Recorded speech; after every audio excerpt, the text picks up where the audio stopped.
Hey everybody, welcome to the Herd Fit Podcast with Dr. Sam Rhee and myself, Coach David Syvertsen.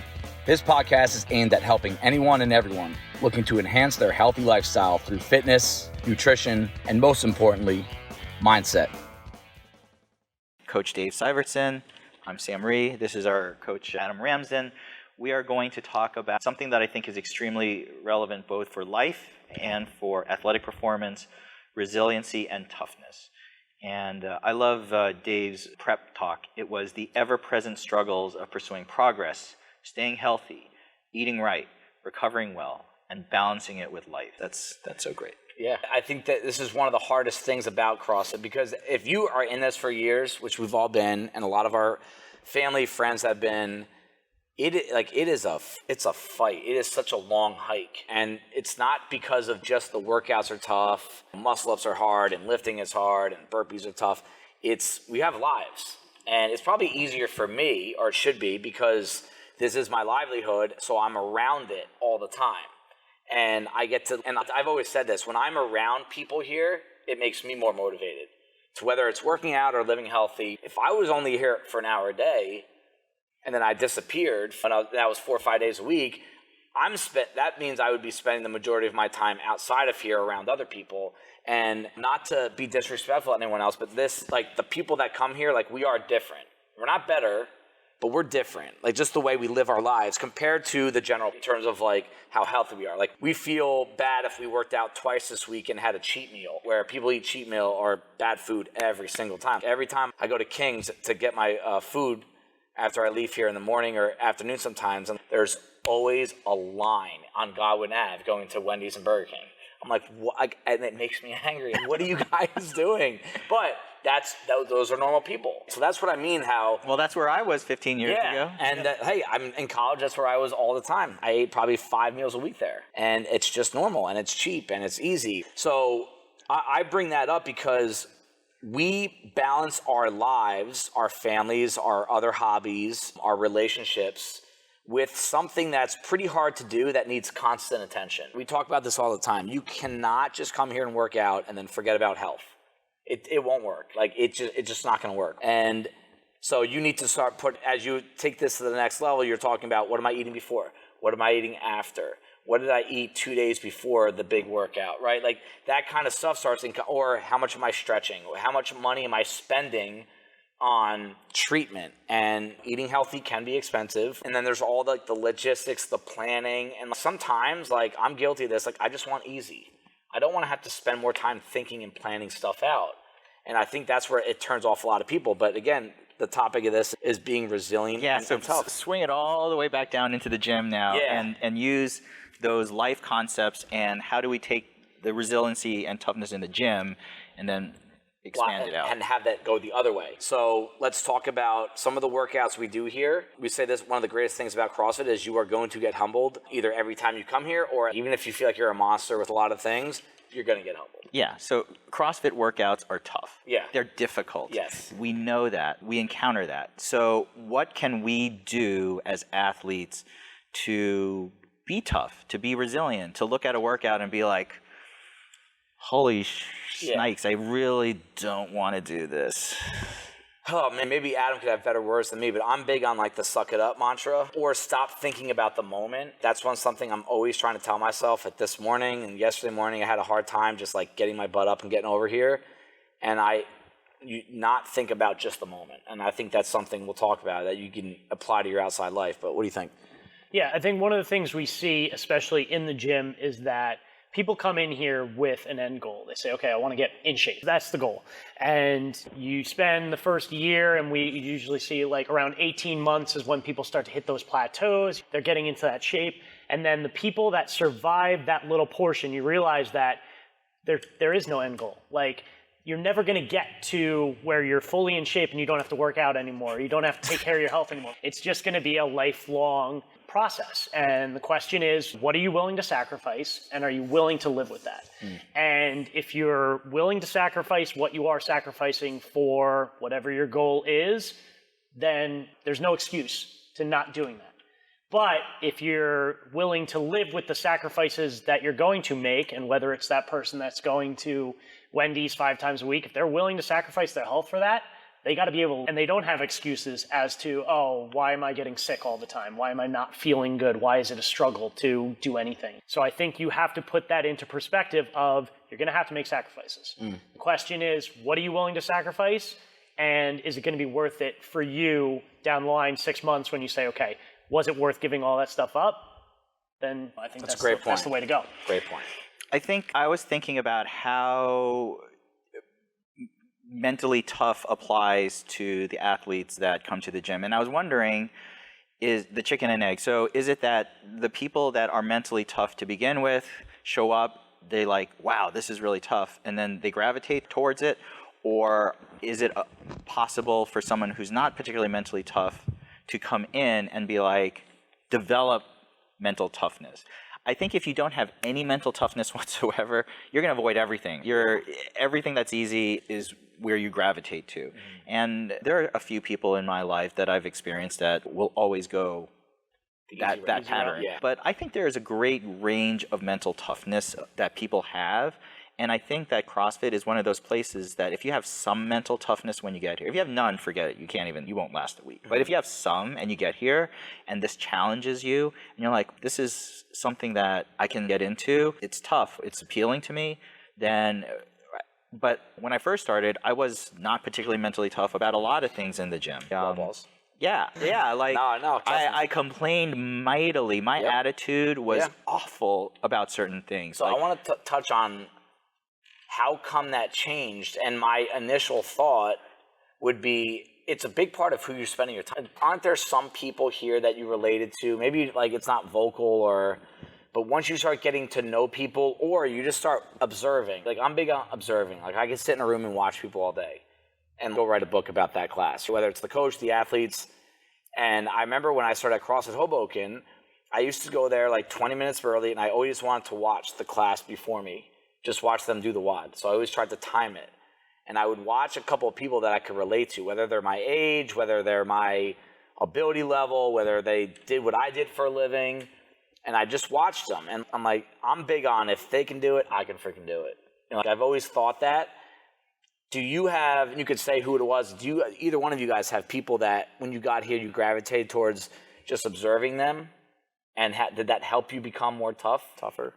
I know who I gravitate towards now, right, who I use as my models and examples of, I try to emulate in terms of, because I feel I am a big believer in what you display is who you are, especially at the gym. Yep. So I will say when I first started, if there was a workout that had wall balls, anyone who's in earshot, I hate wall balls. This sucks. I was never a positive, oh my God, this run is going to take me freaking forever. I'll be the last person to finish. Yep. And I have, over the years, made a very conscious effort to try to push all of that out. Yep.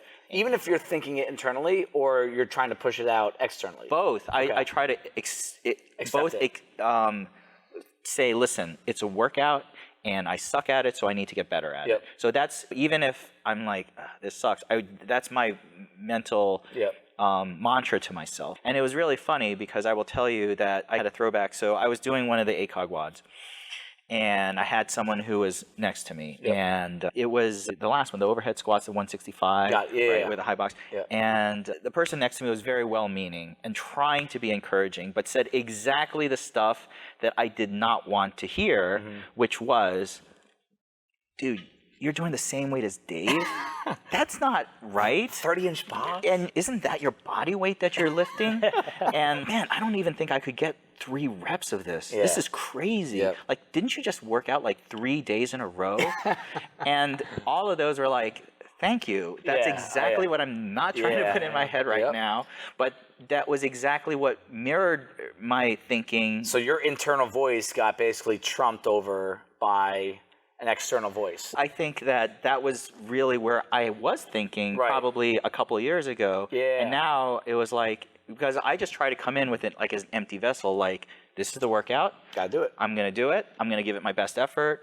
I don't care if it was 185 pounds or 200. I would care a little, obviously, but I would still do my very best. Yeah. And I'm not going to sit there and complain. I'm just going to do whatever I can do. Yep. And I think that has changed for me, and I think it's because of all the people around me. I'm not around a lot of people here that complain that much anymore. Yeah, I remember famous Bison story is that I think when Elaine and my wife and I first started, we came in and we watched a full class. Dave was like, "Oh, hang out if you want." And we were like, "All right," so we grabbed folding chairs from the lobby and we sat down and watched those white folding chairs. An entire class. Yeah.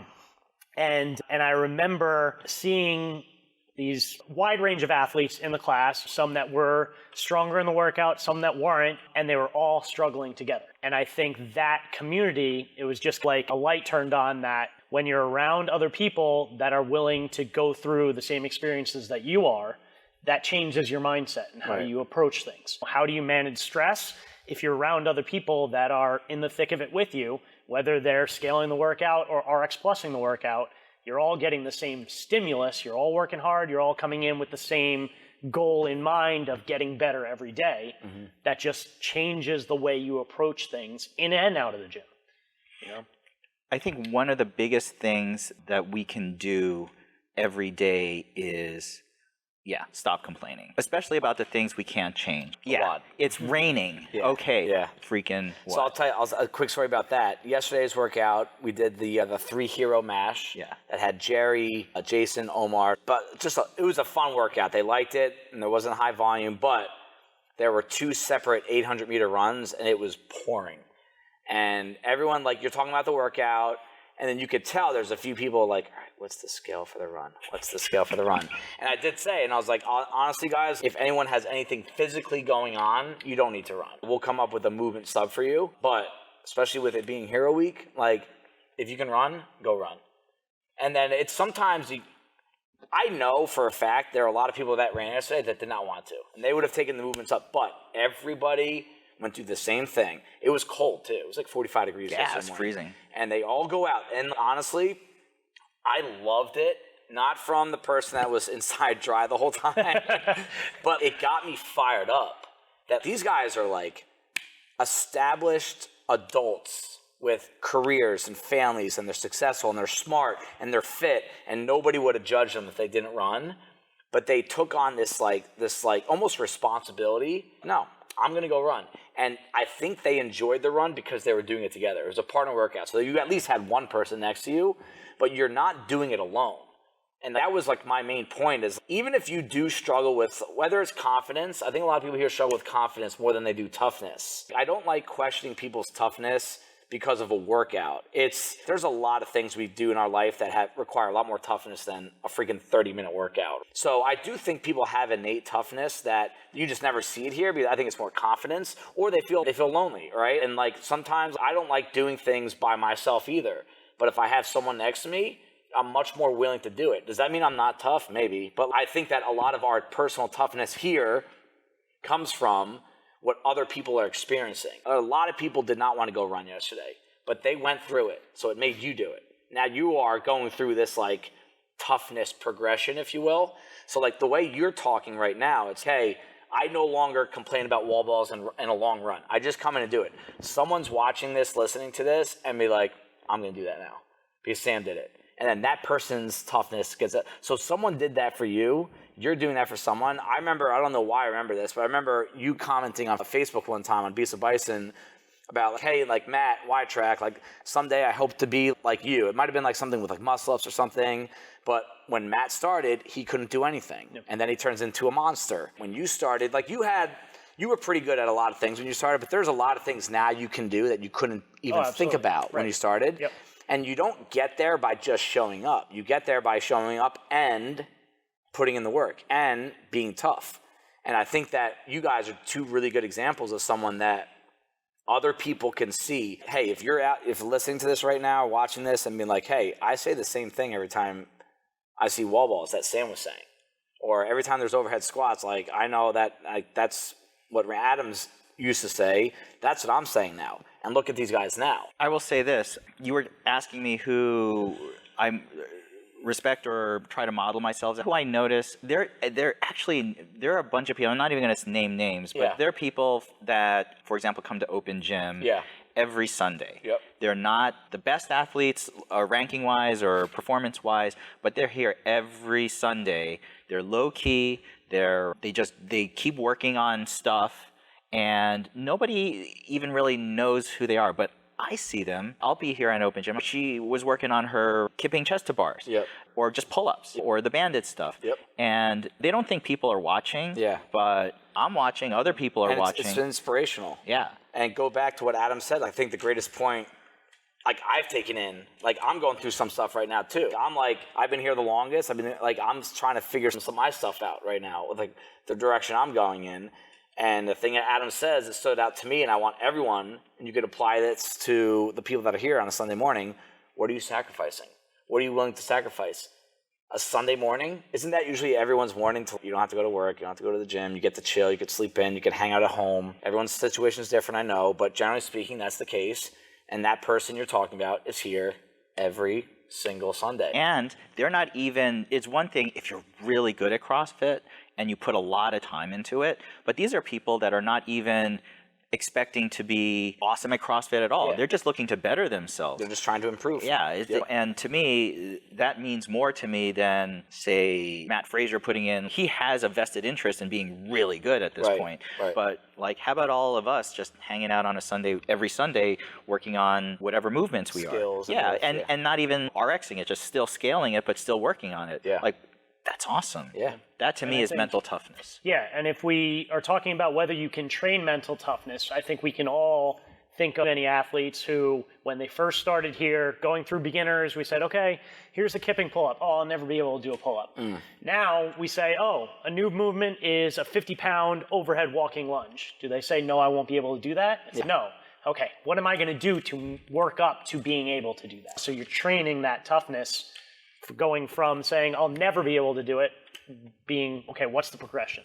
How am I going to get there? If there's a way to get there, I will get there. Like we always say, you don't get to decide when you're going to get there, but you'll decide if, because you're just going to keep pressing forward. And so do you think how realistic is for someone to improve their resilience and toughness here? Is it realistic, or is it CrossFit fairy tale to think that it can improve your performance outside the gym with other things? Oh my God, I think it has improved all aspects of my life because In what way? Well, because you've repeatedly put yourself in challenging situations. How many times have you sat there in a WOD going, oh my God, this sucks. Oh my God, this is horrible. Oh my God, I don't think I can finish this. Can I just stop right now? Like, even last week I was in a WOD, like, you know what, can I just, if I stopped, would it be okay? And then you just finish it, and then you're like, wow, I feel like I accomplished something. And you take that sense of accomplishment, and you're like, okay, so how many other situations in life is it sucking? Am I not feeling great? Am I feeling like I have to do something? Trying to feel bad for yourself. And you're like, you know what, let me just get through this and get to that other side. And more often than not, it is very helpful. And I can only describe it, and I don't like pulling any medical stuff in, but as a surgical resident, it was just, there are some awful days, like truly beat down days. And when you got through it, if you got through it to the other side, I did something. It's an accomplishment. And so there's a lot of, and so then you take that resiliency and toughness, and then you apply it to other stuff. And to me, that's what was so appealing, was you're in situations which you almost feel overwhelmed, but you're just approaching it step by step. You're like, okay, one more wall ball. Okay. One more rep. One more rep. Just one more. And that's good training, I think, for life in general. And I think if you can create a small space between the stimulus and how you respond to it, just a little bit of break to say, okay, analyze and say, you know what, it's going to be tough, but it's not going to be the end. And if you can push through that, then I think it's an accomplishment that you can be happy with at the end. And I think we see that every day. Yeah, we do. The amount of people that come in here petrified of a movement or of a workout, and then after, just watch them. You don't have to talk, just watch them. Like, they're in a different place. Like yesterday, we had a high muscle up workout. I had two girls partner up that have had significant muscle up struggles for a long time, and they did it together. They banged them all out, and I'm telling you, the way they walked in was different than how they walked out. how do I apply that to the outside life? Is you're gonna have these days where they start off awful, and you're gonna get to these points where you feel like you're a failure, you feel like you're not good enough. That's a big thing I've seen with CrossFitters that maybe take CrossFit too seriously. It's like there's always this, I'm not good enough. But once you start seeing that progress and you put in the work, you made the sacrifices, you stayed positive, you see the demeanor change. And like when your demeanor changes, you start accomplishing even further things that you never thought you could do. I think one of the things which is super helpful in terms of applying what you learn in the gym to out is working on weaknesses. Because it's actually one of the few sports where you don't lean into your strengths. You're actually constantly working on what you're deficient in. Raising your minimums. Right, yeah. If you're a star wide receiver, you work on your speed and catching skills. You don't work on your blocking skills. You just work on what you're good at. But in CrossFit, you don't do that. And so I would encourage people to look at their lives and be like, okay, you know what? What are my weaknesses and what do I need to deal with and actually approach? Because one of the things I think we look at in life is we don't, and this is some self-help stuff that I can't remember where I got it from, is we don't do stuff, we procrastinate because of emotions. We feel bad about something, so we don't do it. And I was just talking to another provider, and it was about, like, for example, completing medical records, which is such a stupid, mundane thing to do in life. But charting is like the bane of a lot of doctors. You just have to friggin' chart all the time. And for a long time, I just had charts and charts building up all the time. Why? Because every time I thought about finishing it, I just felt awful. I was like, oh my God, there's so much charting. I'll never get it done. So you just try avoiding it. And then at some point you're like, this is awful. This is a weakness in my life that I have all these charts that I haven't completed. So it's like, what do I need to do to approach it? And the first thing is get rid of that negative mental attitude, find a plan, figure out what you need to do, and then do it. And now I'm not awesome, but I'm really good at, by the end of the day, is being like, get my charts done, feel good. So it's all those things. No, but that's a great analogy. Yeah. If you're good at working on your weaknesses in CrossFit, if you think about what is in life that you feel like is a weakness, you can approach it the same way. And then make it feel better. Not everything is that easy. No, you're right. But there are some things that are. And I think if we go to Jocko Willink, who I think is the poster child for mental toughness and getting through things, he says most of the things that never get finished, it's just because they never got started. So like you're saying with the charting, as long as you start, you're already more likely to finish than you ever would be when you're procrastinating. And so I think in CrossFit, it's easier because we have 3, 2, 1, go. And you're going. Everybody's starting at the same time. Whereas in a normal gym, you have to get up the motivation to do it yourself. So anything that you're struggling with, just say, okay, 3, 2, 1, go, start. And then you're more likely to finish.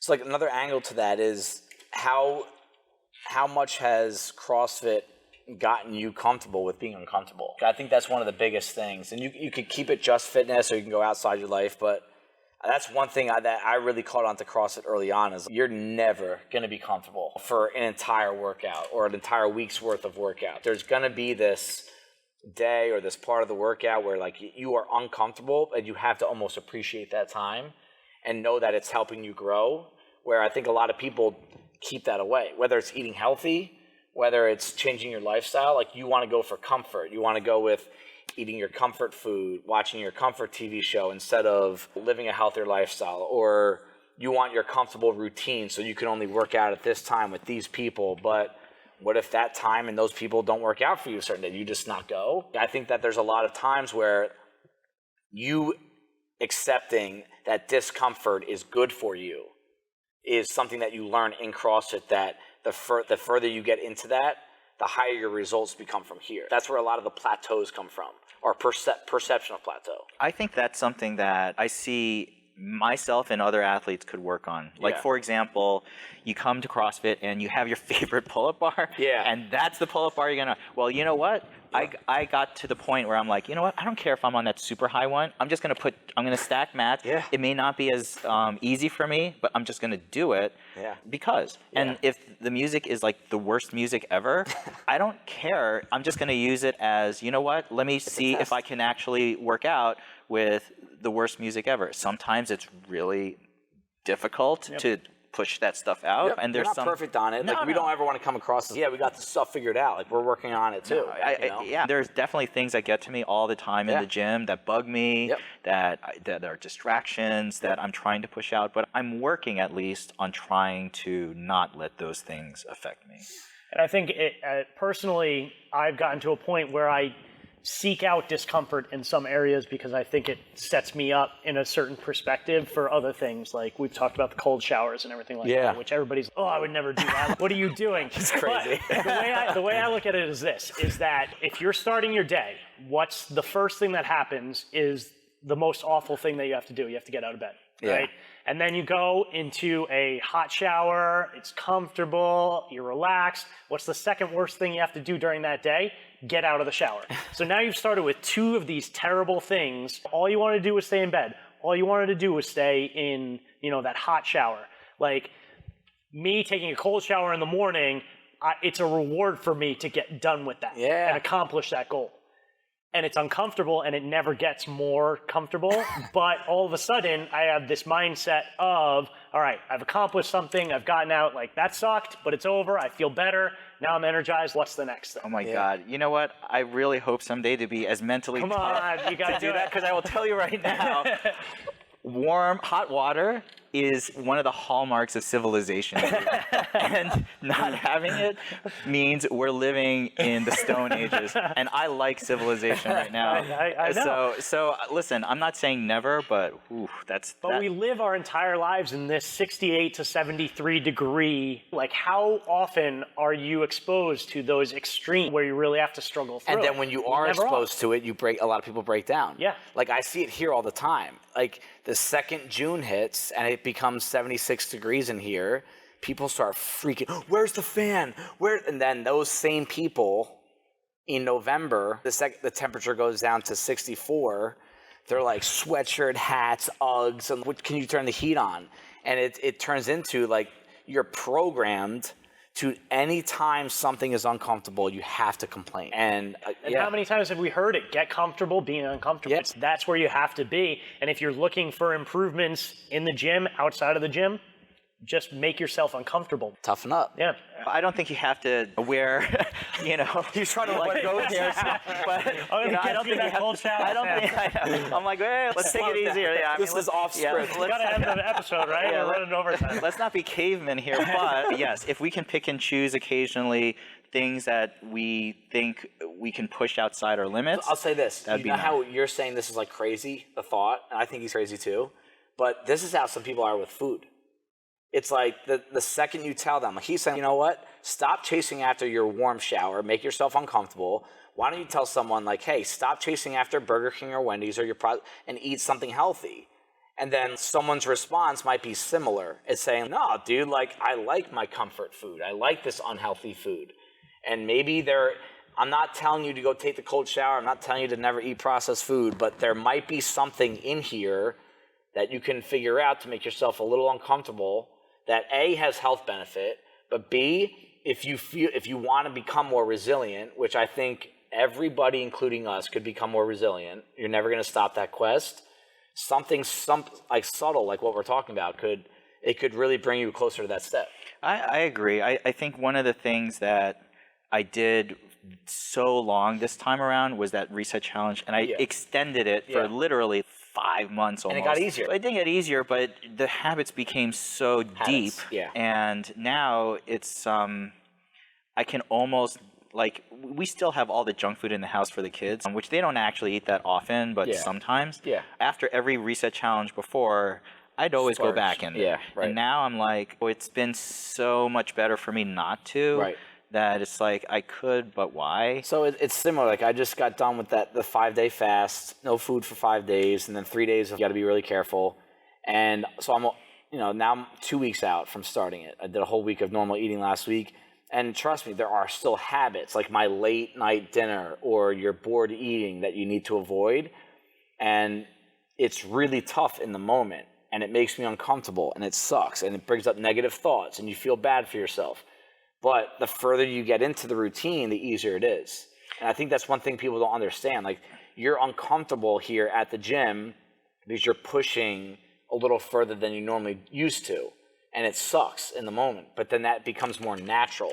And and then you start seeing gains elsewhere. It's not just because we want you to be uncomfortable. And it takes time. Yeah. Right. This is like the 5th year I've tried the reset, and if I had done it 4 times before and then gone right back around and eaten really crappy afterwards, like it's finally sticking, Right. but it took a really long. I guarantee if Sam Rhee from 15 years ago walks in this gym tomorrow and sees you at the end of Murph on the ground, he would have been like, all right, forget this. Yes. Right. But now you're probably looking forward to it tomorrow, and you're looking forward to a point.